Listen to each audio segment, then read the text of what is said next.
Старењето е неизбежно и привилегија за сите што ќе ја преживеат младост, но прифаќањето на промените во телото и начинот на живот може да е тешко за некои луѓе. Естетската пластика и реконструктивната хирургија играат клучна улога во подобрувањето на физичкиот изглед, функцијата и квалитетот на животот на пациентите. Додека естетската хирургија се фокусира на подобрување на естетиката, реконструктивната хирургија има за цел да ја врати формата и функцијата. Денес во приказна ќе зборуваме за оваа тема.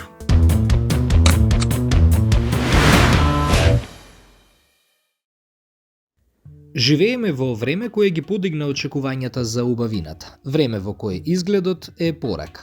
А социјалните медиуми станаа огледало што често знае да биде искривено. Напредокот на естетската и реконструктивната хирургија донесе и нови можности. Но денес донесе и нови стандарди, смета 45 годишната Драгана Клопчевска, поранешна мис на Македонија и манекенка, а сега предприемачка.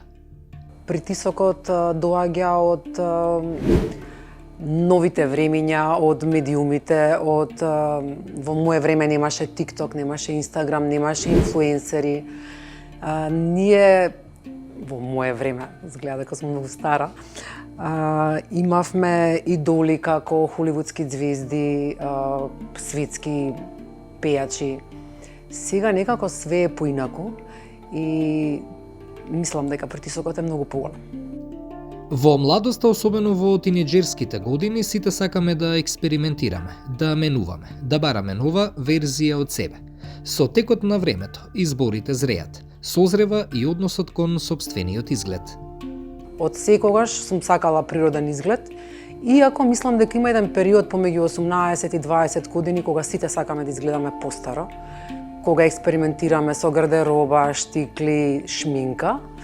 Меѓутоа, понатаму се менува. Еве, јас со 45 години тежнеам кон тоа да изгледам поприродно, поненаметлива шминка, гардеробата, меѓутоа пак е до човекот. Јас сум така воспитана. Одлуката за естетска корекција не е секогаш само одлука за убавина, понекогаш е одлука за враќање на огледалото и на сигурноста во себе. Немам ништо против естетската хирургија. Лично сметам доколку не е суета во прашање, тогаш е во ред. Јас имам искуство со пластична хирургија пред 20 и кусур години и сум коригирала дел кој сум сметала дека можам да го подобрам. И тоа било чисто за повеќе самодоверба. Постои едно такво правило и јас сум пример дека сум направила една естетска корекција и никаква повеќе, 20 години наназад. Пак ќе кажам дека се е до мајндсетот и естетската мора да има една граница. Јас и кога со консултација со мојата докторка, она тогаш ми рече: те молам да знаеш дека ова сега ќе значи промена, меѓутоа луѓе кои прават естетски хирурги понатаму постојано ќе бараат мани на себе за да ги коригираат. Не го прави тоа. Понекогаш изборите за изгледот ги наметнува професијата, но вистината е дека ги правиме за себе. Притисокот од околината не смее да биде пресуден фактор. Мислам дека никогаш не сум, барем јас не сум го чувствувала. Можеби бидејќи па никогаш сум немала проблем со изгледот, со тежината. Пак е до карактерот, пак е до воспитувањето и до самодовербата. Добро, зависи од професијата, меѓутоа да, секогаш се прави за себе. Мислам, посебно пластичната хирургија е инвестиција во себе. И не само пластичната хирургија, и сега негата на жените треба да биде лично за себе, а не за да влеземе во некои калапи кои ги гледаме, кои деца, еве гледам по ќерка ми на TikTok, све некако младиве генерации сака да личат сите на едно исто. Ние поинаку ги доживувавме. Секој избор е личен и секој избор треба да се почитува, но каде се границите? Меѓу потребата и желбата, меѓу трендот и терапијата, меѓу сакам да изгледам подобро и сакам повторно да бидам јас. Одлуката за зафат не ја менува само формата, таа може да ни го промени и животот. доколку е во границите на нормалата и доколку не се бараат работи кои не се за ова поднебје. Например, во последно време гледам на TikTok некои интервенции, бразилски задници или нешто такво. Се знае дека ова поднебје не може да извади такво тело. Се што е во нормала некоја и доколку е за поголема самодоверба е во ред. Напредокот на естетиката е убава придобивка, но не сме должни да бидеме совршени. Вистинската убавина не започнува со скалпел, туку со прифаќање. Затоа треба да бидеме внимателни. По ново време, па и јас кога сум била млада, естетската хирургија треба да биде само помош за некој нешто кое не ви се допаѓа на вас, да можете да го смените, што порано го немале. И мислам дека е одлична придобивка од новото време. Меѓутоа, се знае се да биде тоа со мерка и да не се влегува во некој калап на нешто што не може да се постигне, бидејќи и околината за мене најдобра интервенција онаа која никој нема да ја примети. Девојчињава денеска живеат во време кога, кажав, сите сакаат да личат на некоја што ќе се појави. Не можеме сите да личиме, сите сме ликови сами за себе, генетиката игра најголема улога, а сум поборник за пластична хирургија и не само за тоа, правиме муабети за филери и ботокс, меѓутоа се да биде тоа со мерка. Пластичната хирургија многу луѓе во нашето општество се уште ја доживуваат како табу тема за која не треба да се разговара. Но бројките во светот и кај нас укажуваат дека вреди да се отворат сите значајни прашања токму за оваа тема.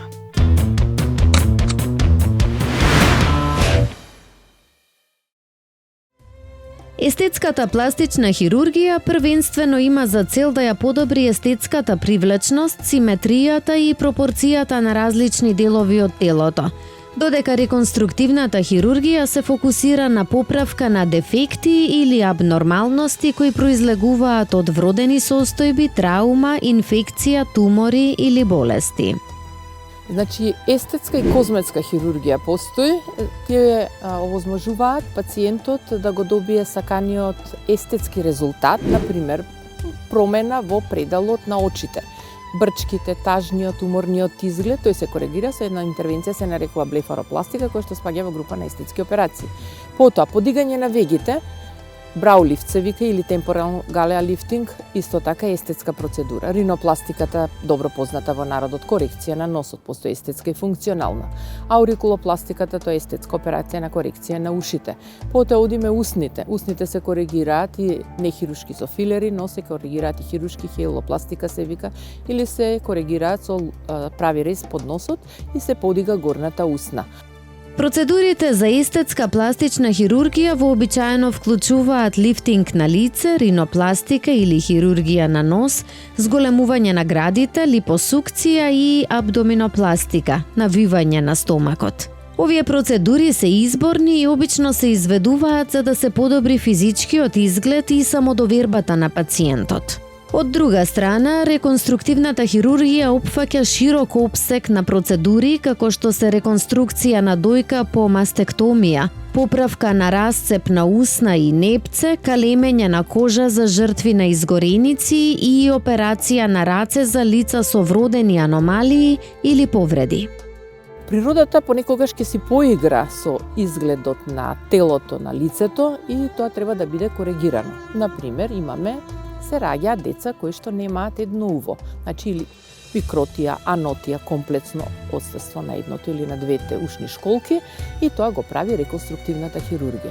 Што значи реконструкција? Тоа значи во неколку чекори, значи поголем број на интервенции од една, да се добие посакуваната цел, односно да се добие комплетна ушна школка.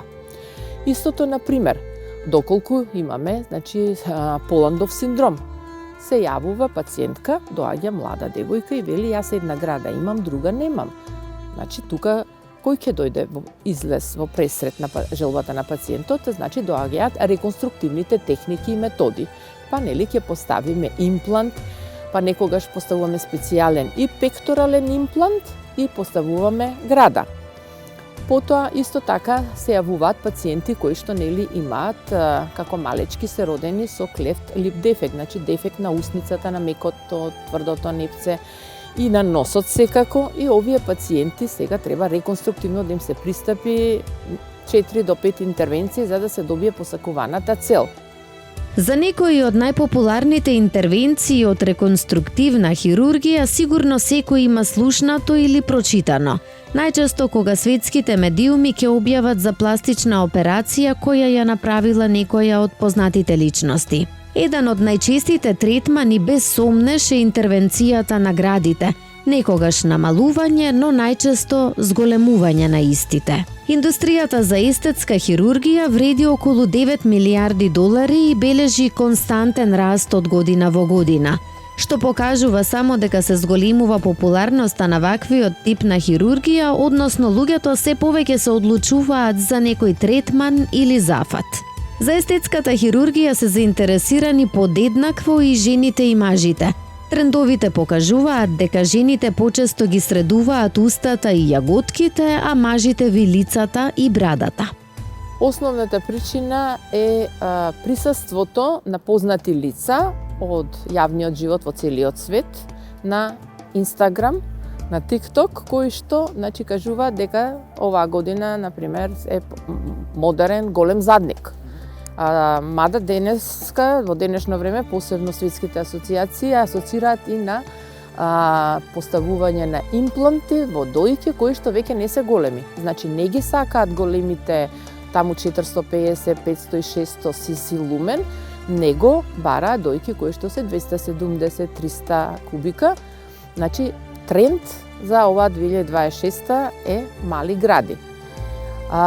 Причината за која што пациентот се одлучува, значи е секако тоа што е присутно во јавноста, тоа што медиумите го нудат, потоа социјалниот судир што се јавува на работното место, зошто нели да изгледам вака кога можам вака да изгледам. Посебно женскиот пол е атакуван во овој цел процес и затоа имаме ние поголем број на женски пациенти од мажи, меѓутоа 20-тите години за одбележување се дека веќе и мажите имаат естетски хируршки операции. Не збориме само за помалку инвазивните, како што се филери, ботокс и така натаму, него и хируршки интервенции. Од типот на уши, корекција нос, брчките на лицето да се коригира, брадата под брадоко да се коригира, да имат убави мускули на надлактиците, убаво тело извајано, ако не може нели со фитнес и бодибилдинг. Сето тоа ние го правиме со помош нели на апаратите за липосукција, кое што, нели рековме, се вика липоскулптура и прекрасно тело се извајува. Годишниот извештај од Американската академија за пластична и реконструктивна хирургија на лице открива дека 57% од луѓето се одлучуваат за пластична операција заради подобри изгледи во кариерата. Значи, како што расте трендот во целиот свет, така и во нашата земја имаме хиперпродукција на пластични хирурзи. Значи, имаме околу 30 и нешто специјализанти, имаме околу на клиниката вработени 26 специјалисти, по другите клиники приватни исто така по 3 до 4 пластични хирурзи. Значи, бројката е голема. МАПРЕХ, Македонската асоциација на пластични и реконструктивни хирурзи, каде што јас сум председател, значи број повеќе од 67 членови. Тоа за една малечка земја е сепак многу. На сите тие треба да им се најде нели простор за работа. Едукацијата трае 6 години. За интервенција на градите најчесто се одлучуваат припадничките на женската популација, а за популарноста на овој естетски зафат сведочи и статистиката според која од околу 1,8 милиони зафати направени во една година, околу 300.000 се однесуваат на интервенција на градите. Кај 5%, односно 5 од 100 пациенти, можни се компликации, не само од ваков тип на операции, туку и при реконструкција на дојки поради операција од карцином. Одлуката за пластичната хирургија е голема и за неа треба внимателно да се размисли. Гледаме ние на социјалните мрежи дека во странство вложуваат повеќе од $500,000 за убавиот изглед на лицето, телото, профилот, комплетно менување на полот и така натаму. Од мене само еден совет. Природата го направила своето. Дозволете природно да живеете, природно да остарите. Можеме само малку да го одложиме процесот на старење и тука да застанеме, затоа што се што е прекумерно ќе направи трагедија. Ако сте подготвени за нешто такво, изберете го докторот со кој се чувствувате најпријатно.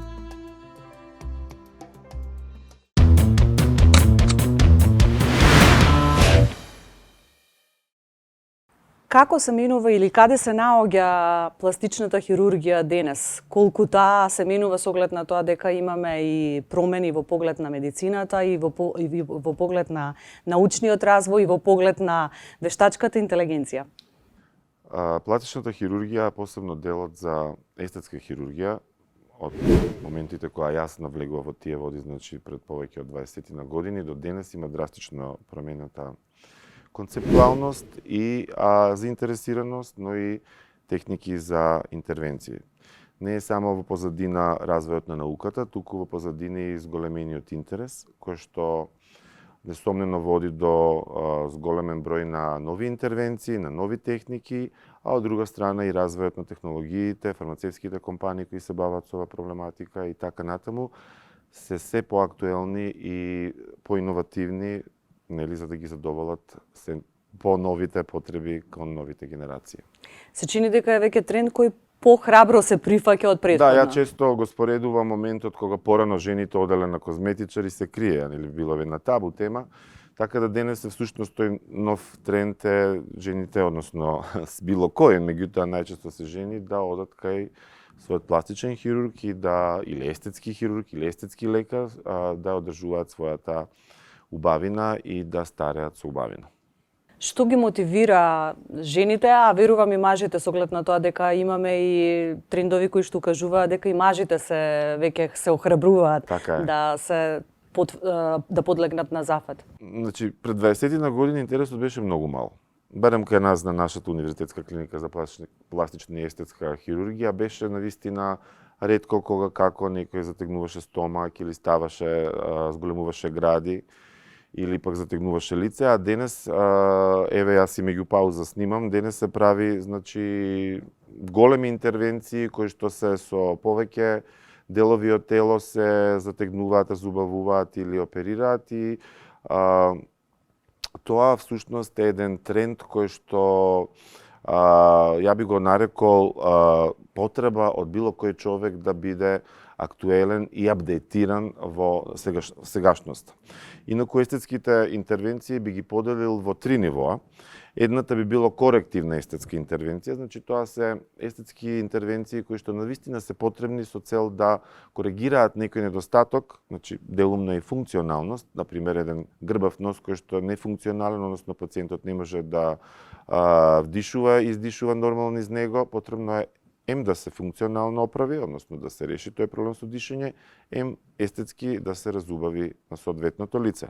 Или, например, млада девојка која што едната гради и расте, а другата изостанува, има тотална асиметрија на градите. Значи, ке не е потребно заради понатамошниот емотивен, функционален, сексуален живот, нели, и самодоврба на крајот од денот да ги симетризира двете гради, значи повторно една корективна естетска интервенција. Другата голема група е, веќе ги напоменав, најчесто се тоа жени во подминати години кога сакаат да направат нешто на себе, нели, со цел да ги избришат годините или да ги избришат последиците од бременности, од доења, па прават, ги велиме ние, мами мейковер интервенции, значи подкревање на гради, затегнување на стомак или подигнување на задник и така натаму. И тренди операциите, значи тоа се таа млада категорија на луѓе кои што мора да бидат модерни. Нели, порано било модерно да се носи во наше време левис фармерка, а сега е модерно да имаш филер на уста или да имаш опериран нос и не само да оперира носот, него и моделот да е во тренди модел, Барби нос, Инди нос и така натаму и најчесто се тоа Instagram G, значи некој што го следи Инстаграм, што ги следи социјалните мрежи, значи тоа се по новите генерации кои што например сега закосени Foxy Eyes, значи очи како налик на лисица, се многу трендовски и тоа се млади девојчиња од 20 на години кои што заради тој тренд сетинг на Инстаграм и на сличните социјални мрежи или заради следење на некои инфлуенсери масовно се прави. Колку е тоа опасно во принцип со оглед на тоа дека таа кожа се уште тој облик се уште се менува, претпоставувам? Ние гледаме значи кога некоја операција е индицирана, на пример во една естетска корективна интервенција на клемпави уши, која што е многу битна за развојот, емотивниот развој на едно дете, кој што често е булинг, притисок на булинг во сокласниците заради таа состојба, гледаме предшколска возраст да тоа го коригираме. И за сите такви постапки кои што се потребни за развојот на било која индивидуа, зборам за емоционалниот и психолошкиот момент кај таа особа, знаеме кога точно, исто и за нос знаеме. Меѓутоа, овие тренди и состојби се невозрастно поврзани. Значи, тоа може да бидете вие и да го барате. Тоа може да биде некоја 18 годишна која што е полнолетна, има право да одлучува за себе. Како што има право да се омажи, да роди дете, исто има право и да одбере вакви интервенции. Лично јас, на пример, сум вратил многу такви девојчиња. Зошто? Бидејќи во моментот тоа е тренди. За 10 години ние не знаеме што ќе биде тренди, може ќе биде тренди обратно, значи да има особата округли џамли очи, а не закосени ака Foxy Eyes. Што е најпривлечно кога сакаат да менуваат во сопствениот изглед кај жените, а што е пак кај мажите? Па најчести интервенции ни се повторно градите, значи градата како символ за женственост и символ за сексуалност, една од најчестите коригирани анатомски делови. Лицевата регија, значи една рутинска блефаропластика или затегнување на очните капаци, горни и долни, исто така многу често, бидејќи дава најбрзо видливи резултати, веднаш ја подмладува особата минус 10 години. Фейслифтинзи или затегнување на лица, сензуално зголемување на усти, велам сензуално, бидејќи неретко гледаме несензуално, вулгарно, да не речам срамотно зголемување на усти. Кај мажите многу, значи, освен нос, грбав и состојби кои што се очигледни како што спомнав клемпави уши, кај мажите многу често е тоа гинекомастија или зголемување на гради. Понатаму липосукциите како процедури. Апропо тренди моментот, значи, ако се сеќавате, BBL или првиот бразилски задник, Кардашијан која го објави, беше еден бум, таков бум со пораст на бројни интервенции, тродупло во однос на претходно. И тој тренд, например, и кај нас се уште трае, многу се бара исто и тој сензуален бразилски задник со попат на липосукција или поскулптурирање. Колку може да се случи ризик при имплантирање на делови кои што можеби организмот нема да ги прифати, колку тоа може да биде опасност? Исто еден тренд кој што сме сведоци на него е медицинскиот туризам и за жал комерцијализацијата на естетско-корективните процедури. Значи многу, посебно во Турција, знаете дека одат и се оперираат со неколкукратни операции кои што понекогаш се многу ризични доколку се направат одеднаш. Неретко слушаме за пациентка искраварена во хотелска соба и така натаму. Значи тие моменти мораме да ги имаме во предвид дека комбинираните операции, например, затегнување на стомак, па подигање на гради, па затегнување на раци, па затегнување на нозе или практично цело тело вие го реконструирате во ист период го стечете, на тоа тело му треба енергија, му треба хранливи состојки, му треба крв, значи крвозагубата да не ја заборавиме овде, а со тоа и последователните проблеми со зараснување на рана, со ризик од инфекции, со пат на имунитетот и се последователно што следува последни вакви масивни операции, така да тие се најризичните состојби. Затегнување на стомак, например, е една од најсмртоносните. Липоскулптурирањето е второто, се многу мали проценти, значи 0,05%, меѓутоа во рангот на смртност на естетски операции на прво место е абдоминопластика или затегнување на стомак, на второ место е липоскулптурирање во задник. Во мое време, кога јас бев млада, трендот го наметнува актирките, вообичаено, сакам да кажам, филмовите биле оние кои што сервирале каков ќе биде изгледот. Сега се чини дека тоа веќе не се ни медиумите, туку повеќе се социјалните мрежи. Да, Инстаграм, водените трендови се всушност во моментот најактуелните и неретко јас доаѓам со пациентка која што се среќам со пациентка која рече сакам нос како таа, сакам не знам, гради како оваа, сакам, значи они ги имаат веќе спремно. Тоа зборам посебно за младата генерација. Средновечните луѓе или повозрастните многу се уште се да речам скромни и веруваат во докторот, значи оставаат во рацете на мене и мојот тим и можностите нивни да излезе така како што сметаме ние најдобро. Бидејќи една успешна операција естетска не е само желбата на пациентот. Второ се можностите, дали таа кожа например на пациентка одговара на тој тип например на очи закосени или гради подигнати. Кога ќе заврши зафатот, тој процес не е завршен. Ми имаме и постоперативна нега на која што исто така треба да се посвети внимание. Така е. Таа нега многу често ја забораваат пациентите. Па морам да им кажам, како така, треба да мирувам, па јас планирав сега да одам на ова. Сметаат дека тоа спаѓа во несериозна медицина. Малку и самите пациенти сметаат дека естетската хирургија е не толку озбилна хирургија, а баш напротив. Секое поместување, например, пациентка ставила гради, секое поместување или вчера имав ситуација, ја возев кола втор ден после зголемување на гради, може да го помести имплантот, да ја изјалови операцијата, да се случат компликации, да не ги напоменувам, значи ги има повеќе, што секогаш и ми кажуваме, но сепак има такви пациенти кои што живеат со, не знам, со некоја виша сила и супер поменуваат најчесто по баш тие. И компликациите се тука, мора да ги следат препораките на лекарот. Би сакала да ги спомнеме и ботоксот и хиалуроните како додатоци кои што се брезгуваат. Колку се опасни, особено доколку се изведени нестручно?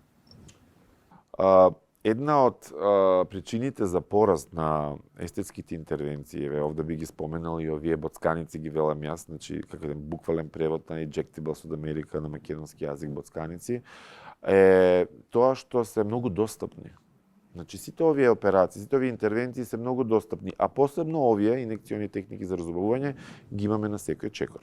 Но на секој чекор немаме стручно лице за жал, туку само имаме салон или некоја импровизирана ординација која што го нуди овој тип на услуги и кој што често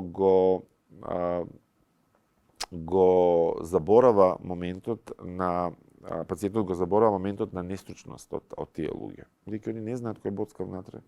Они гледаат Инстаграм, гледаат реклама, гледаат поевтини цени од некој си таму. И многу често, за жал, цените се тие што одредуваат кој каде ќе отиде, или да се боцка. И многу од тие пациенти исто не знаат дека филерите и неуротоксините, ака ботокс, имаат голем ризик од компликации. Секој нестручен кој што се бави со ова, што не е способен да ги препознае тој тип на компликации, е ризик за пациентот да се трајно издеформира и инвалидизира. Не би навлегувал во тоа што све може да се случи, но од обична модрица и деформација на еве на уста, до некроза на лице, до не да Боже слепило и така натаму и така натаму. Колку е мит или вистина дека ни ги замрзнува емоциите кога ќе го ставиме? Излезе една студија, значи скоро во едно списание медицинско, каде вели луѓе кои долгогодишно користеле ботокси забораваат на емоционалните експресии на лицето. Што држи логика, зашто ботоксот, односно неуротоксините ги парализираат мускулите на лицето, кои што пак се одговорни за нашата мимична и емоционална експресија. Сега, луѓето кои што долговремено го ставаат, кој ќе прекине да го ставаат, они заборавиле дека тој тип на мимика, за да искаже емоција, се прави на тој начин. Тоа е тој негативен неурофидбек, го велиме, кога самиот мозок, патерните или моделите на невролошко поврзување од мозок до крајна цел мускул, го приуредува. А го приуредува бидејќи ние тие крајни таргетни органи, мускулите, сме ги блокирале, сме ги отсекле. И всушност мозокот го има отсечено како дел од своја контрола. Кои се иновациите кои што престојат во поглед на пластичната хирургија и во реконструктивната? Претпоставувам дека како што се менува технологијата, ќе има и многу придобивки и за реконструктивната хирургија.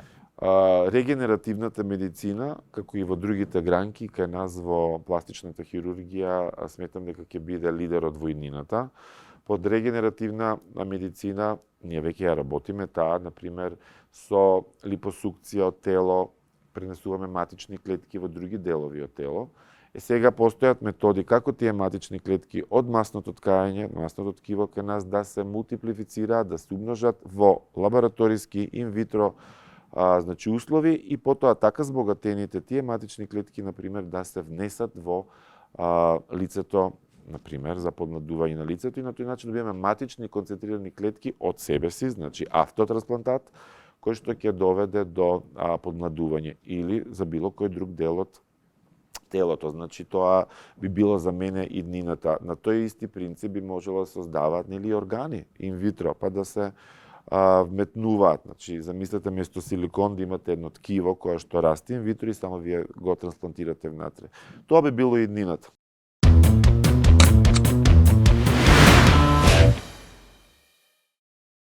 Јас не ја работам реконструктивната хирургија. Има колеги кои одлично ја работат во државна болница. Да ги поздравам. Едноставно треба да се посветиш целосно на таа хирургија и е доста тешка. Јас тргнав по другиот пат, по естетиката, каде што мислам дека можам да се реализирам себе си подобро. Од нехируршки машките вообичаено доаѓаат за коригирање на борите на чело и околу очи и помеѓу веги, како и кај мажите кои што доста тренираат фитнес, па паѓа масното ткиво во пределот на болкниците надолу, па се подига тонусот. Кај жените, во главном од нехируршки, се работи биоревитализација, кај мене можам да кажам, значи кај секој доктор различно. Биоревитализација и стимулирање собствен колаген, трендовите за моја среќа и се надам и на другите доктори се менуваат полека не се иде на дисморфија, на лице кое што е изобличено, кое што има премногу филери, по елегантен пристап на работите и стимулирање на собствен колаген со екзосоми, полинуклеотиди и слично.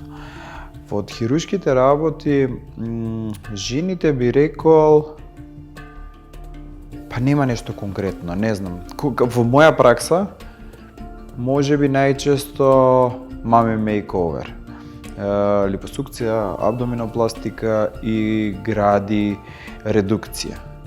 Порано имаше повеќе, може би, импланти, за мојата пракса зборам. Во последно време се повеќе редукции на гради, големи гради кои што прават проблем на секојдневните активности, воспалување летно време помеѓу градите, под градите, болки во грбот и вратот. После неколку бременности, колку и да вежба пациентката, сепак таа кожа, каде што она имала период во животот кога било 20-30 килограми повеќе, замислите некоја што има 50 килограми да биде 30 плюс, тоа е 40% од сопствената тежина. Таа кожа го губи еластицитетот и остана одвиша кожа, така да тоа може само хируршки да се отстрани одвиша кожа. Нема друг начин. Мажите хируршки бараат липосукција, оние кои што сакаат да го заобиколат потешкиот пат, збориме да се пази на исхрана и да се спортува. Во глобала не го потпречувам тоа. така да прво ги насочувам да сменат начин на живење. Има работи како гинекомастија, која што не може да се поправи со ниту едно вежбање, тоа е жлезда кај потарелата на градите, таа се вади хирушки, и некогаш спротивно како шпицови стојат, па им сметаат на мажите. Уши, исто често, бидејќи мажите имаат кратка коса, па доаѓаат до израз истите. Па, меѓу најпопуларните се липосукција, блефаропластика и гради, ќе речам, бидејќи градите во текот на животот кај жените, во репродуктивниот период, пред истиот, доста се менуваат. Значи, со доење може едната града да биде поголема од другата, да повеќе птоза да има, да падне. Има доста жени што имаат големи гради, па ќе ослабат, па останува само кожа. Има жени што имаат тенка кожа, тоа не изгледа добро и тешко е за реконструкција. Од секоја интервенција, значи може да има компликација, бидејќи збориме и хирушка и нехирушка. Затоа пред интервенцијата се објаснува на пациентот, добиваат листи каде што они треба и да прочитаат, да не биде само со зборови, треба да прочитаат што може да биде после интервенцијата, начала како треба да се придржуваат, за да се намали процентот на компликации. Они живеат во свет со Photoshop. Затоа што никош треба да излезеш од дома и да се покажеш во реалноста како си. Затоа што кога имаш дейт со девојка, со дечко, треба да те види во живо, не треба да дојде со сликата од Инстаграм или од Фејсбук да те види каде што си 10-15 кила послаб, црти на Бред Пит или не знам на Анџелина Џоли. Едноставно треба да работиме повеќе на себе. Не кажувам дека треба повеќе да идеме на естетски третмани, него повеќе да работиме на себе, на исхраната, на физичката активност, на ментално здравје, код која све тоа ќе биде во некои добри граници, тогаш да се сложуваме се коригираат некои одредени работи на себе. Повеќе од половина од лицата на возраст од 18 до 34 години сметаат дека медиумите, особено социјалните мрежи, имаат негативно влијание врз начинот на кој го гледаат своето тело. Иако пластичната хирургија е избор, секако мора да се истакне дека е избор кој може да донесе многу позитивен исход, па затоа и младите луѓе треба внимателно да размислат за нивната одлука.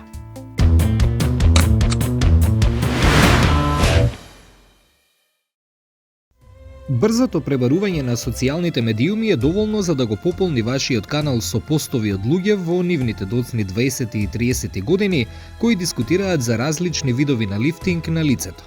Времињата кога лифтингот на лицето беше резервиран само за повозрастните се очигледно зад нас, бидејќи денес се поголем број на млади луѓе одлучуваат да одат под ножот. Значи, доколку станува збор, рековме, за конгенитална некоја мана или природата го нагрдила лицето и треба да се направат корекции на помлада возраст, бараме согласно со родителот, до 18 години, над 18 години веќе самиот пациент одлучува, меѓутоа тука секако пластичниот хирург има големо влијание и тој може да каже и не за хируршката операција, значи дека не е време или дека не треба да се направи, или пациентот или пациентката дека е убава и дека сето тоа што го сака не е за незе соодветно. И тогаш велиме да побара помош кај промена на бојата на косата, друг стил на облекување. Според некои анализи, просечната возраст кога луѓето посегнуваат по пластична операција сега е 37 кај жени и 43 кај мажи, што статистички е пад за 2 години. А според Американската асоциација на пластични хирурзи, 66.437 козметички хируршки процедури се направени кај луѓе меѓу 13 и 19 годишна возраст во 2016 година. Социјалните мрежи постепено ја менуваат перцепцијата за она што е нормално, затоа што нормалното е сега сјајно фотошопирано и прекрасно. А кога ќе ги сретнеш луѓето во реалноста, постои разлика. Ние гледаме голема разлика од тоа како ние сме растали, како младите растат сега, а они се родени, да не речеме, секојдневно со социјалните мрежи. Социјалниот притисок кој што го чувствуваат, односно притисокот од самите социјални мрежи е многу голем, бидејќи тоа се фотографии кои што се обработувани, фотошопирани, шминкани и така натака. И се раѓа една потреба кај индивидуата за еден перфекционизам, кој што е нереален, и самото по себе тоа раѓа голема анксиозност, затоа што се трудиме да достигнеме некаков идеал, некакво совршенство, што е често нереална ситуација, да не речам секогаш, меѓутоа често е нереална ситуација, бидејќи тежнееме кон нешто што не е природно. Значи, просто бараме да создадеме некаква слика од нас, која што би требало да изгледа како на фотошопирана верзија во реалноста. Иако социјалните мрежи можат да се искористат за споделување на позитивна свест за изгледот, предизвикуваат и несигурност.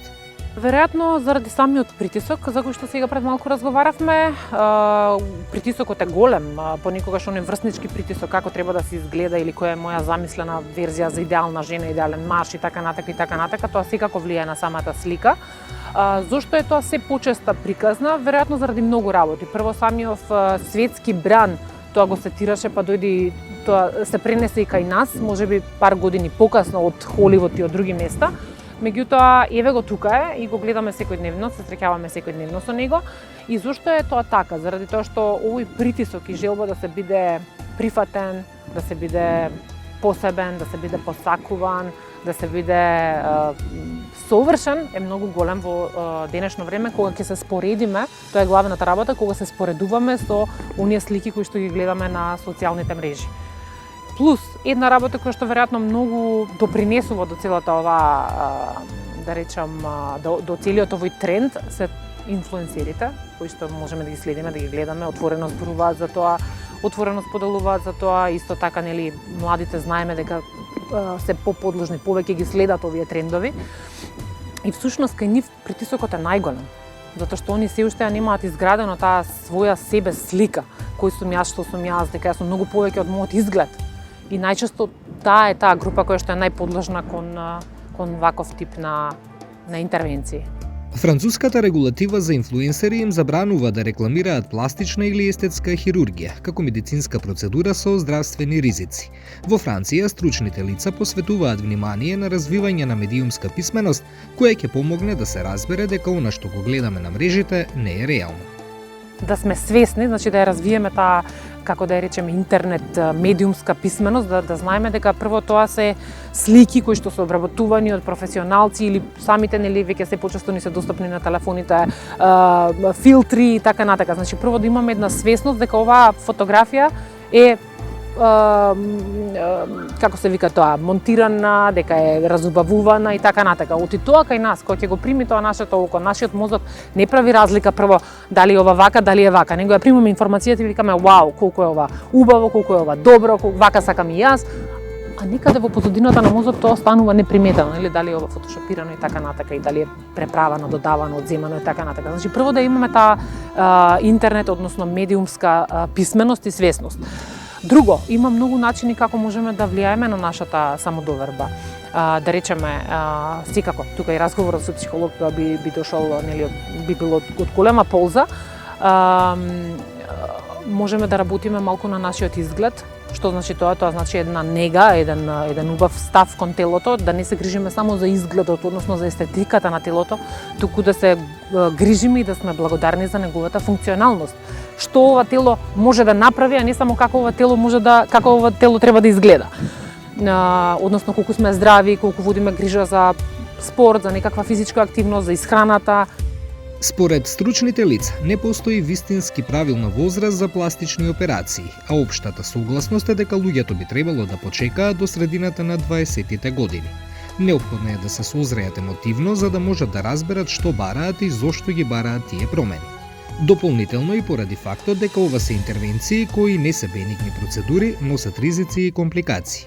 Делови од телото се уште се развиваат до 18 годишна возраст, па дури и до раните 20-ти. Доколку почнете хирушки да менувате работи додека сте премногу млади, постои опасност да се направи поголема штета. Тоа што сакам всушност да го кажам дека една од причините за ваква застапеност е и достапноста на овие ресурси, на овие услуги кои ги нуди, нели, и така натака, меѓутоа и самата финансиска веројатно можност да истите се спроведат. Некогаш одамна ова беше незамисливо, освен хирургијата, нели беше хирургија само во еден дел. Сега ова е, да речам, многу развиено, се повеќе развиено и веројатно достапноста на младите им овозможува да имаат лесен, брз пристап до ваков тип на интервенции. Пластичната хирургија е избор, и тоа избор кој може да донесе многу позитивен исход, сепак младите луѓе треба внимателно да размислат за нивната одлука. Младите имаат една потреба имаат еден свој перфекционизам кој што ги прави доста анксиозни. И веројатно треба да се видат неколку фактори во предвид. Прво треба да се види колку оваа потреба е нешто кое што е можеби реална потреба, можеби е некоја случка која што допринела до некаков настан, не знам, сме имале некоја незгода и нешто се случило, па е тоа причина да и така натака. Понекогаш е навистина одреден видлив настан кој што долго време го тишти човекот, односно влијае на неговата психолошка состојба, на неговата психолошка добросостојба, и ова се работи кои што треба да ги земеме во предвид.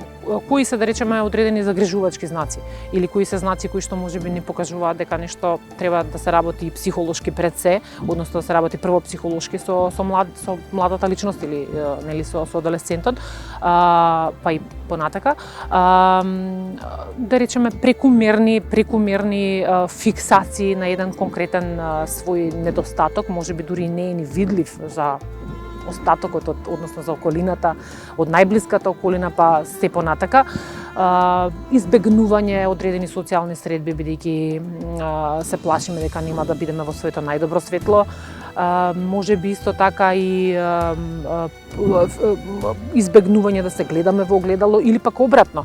Многу посветување, континуирано посветување на време поминато пред огледало, барајќи нели ги сите наши недостатоци и така натака. И ова се некои што викаат ред флекс, некои загрижувачки знаци кои што ни покажуваат дека личноста на некој начин се обсесира со овие работи, иако тоа можеби не е видливо за останатите.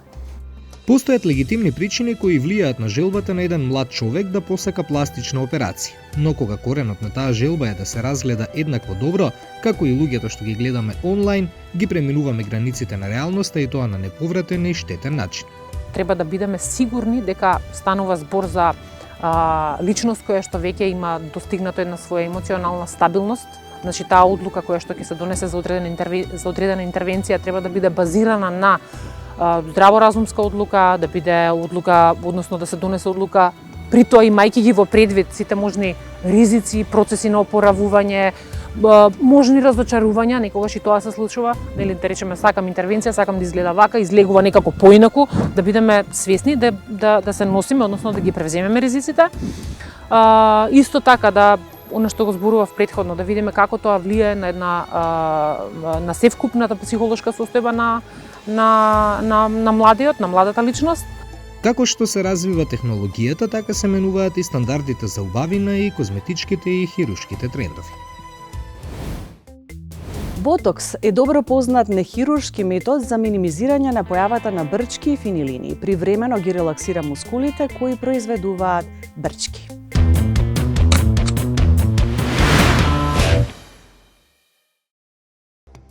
Дермалните филери го враќаат младишкиот изглед со додавање волумен на лицето.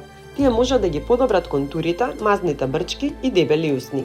Хијалуронската киселина, калциум, хидроксилапатитот и полијалмлечната киселина се само дел од филерите.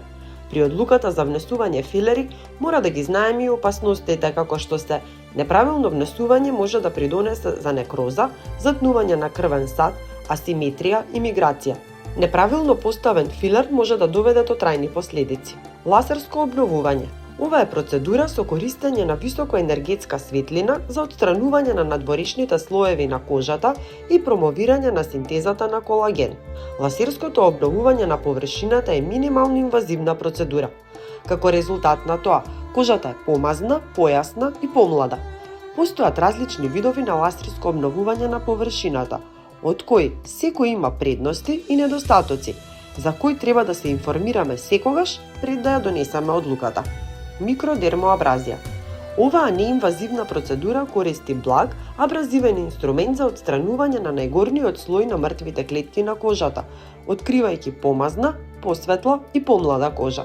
Често се користи за лекување на фини линии, брчки и оштетување од сонце. IPL фотоподмладување. Ова е неинвазивна процедура, користи импулсивна цврста светлина за да го подобри изгледот на кожата.